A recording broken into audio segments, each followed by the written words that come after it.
Alright, welcome back. Another video. I want to show you guys some things. Let me turn this down, sorry. I got the rotor servo linkages back on. Something I did notice, and you need to check on any model really. The aluminum brackets that the rudder, hold on, let me get the rudder standby.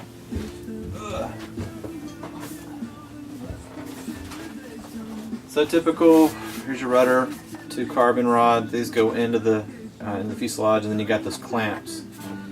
The aluminum clamps are on bulkheads with forward has 4 and the aft has 2, and they've got washers and lock nuts, and they were not very tight.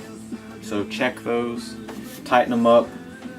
It's better to do it before you put the servo in, because the aft bulkhead for this guy in the back is right next to the control rod that goes down through the fuselage that runs into this groove. So it's easier to tighten that up. It's kind of a two-hand job.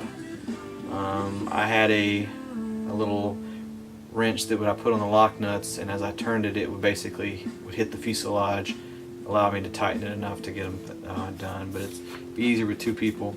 Put this down here. Next thing, so I moved on to the rudders, or to the wings, and let me get this. Alright. Okay, so here's the wing. I took the aileron hatch off. That's the main flap hatch for the big guy here. And what I did was I took a piece of, it's hard to see, but a little piece of wire, and there's just enough. I put a flashlight in here and looked and see if I could see any light, to see if there was any kind of access to run the servo wire from here to here, and then I was going to try to run the wire from here to here. Might not be possible to get this one around to here because of the spar that's in here, or the tube for the spar. So what I may do is run these two on out to here, because there's a hole here, and then run this one out, this front hole right here, and then just tie them together right here.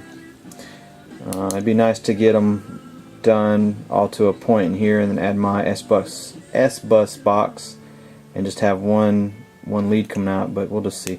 But something else I wanted to show you guys, to get the flap to set level. I mean, it's kind of weird. It's like when you put a ruler on this part of the wing and run it back and make it flush here, you have to cut like a little piece of this overhang for this hinge to hit. But then you come down here, and it's almost like this has an up to it, so it's like there's a twist in this wing.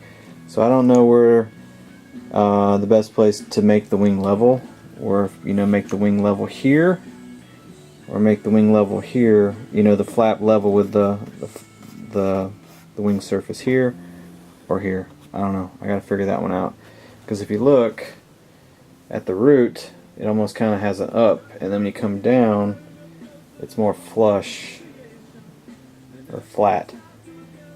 Whereas that, when this is flat here with the wing, basically one line, it kind of goes up there. So I don't know.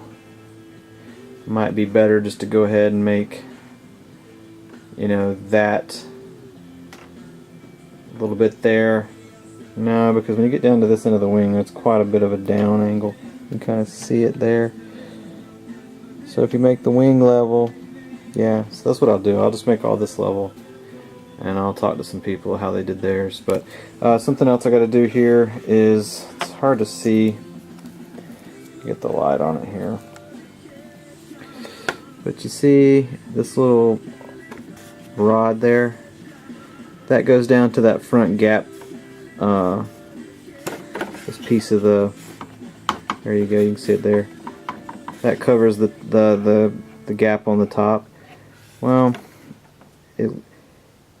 it pulls basically at the root, or where the joint is, so it doesn't pull this thing down very well when the aileron slash flap comes down. So what I'm going to do is move that guy out a little bit.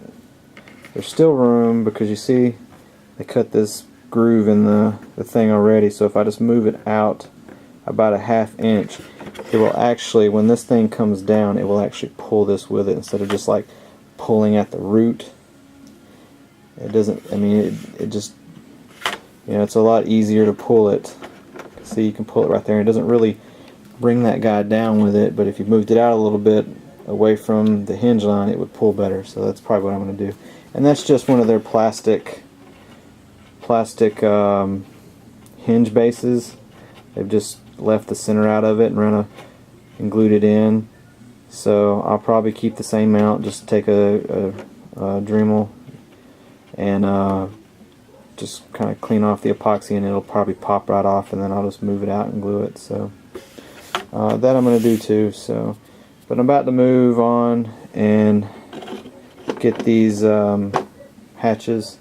I'm putting these metal arms I have on instead of these guys. They're just too beefy for this, and it allows me to get a little bit further over because the rod's got to run on this side of this guy, and it'll be a thinner cutout in the actual hatch. So that's what I'm working on now.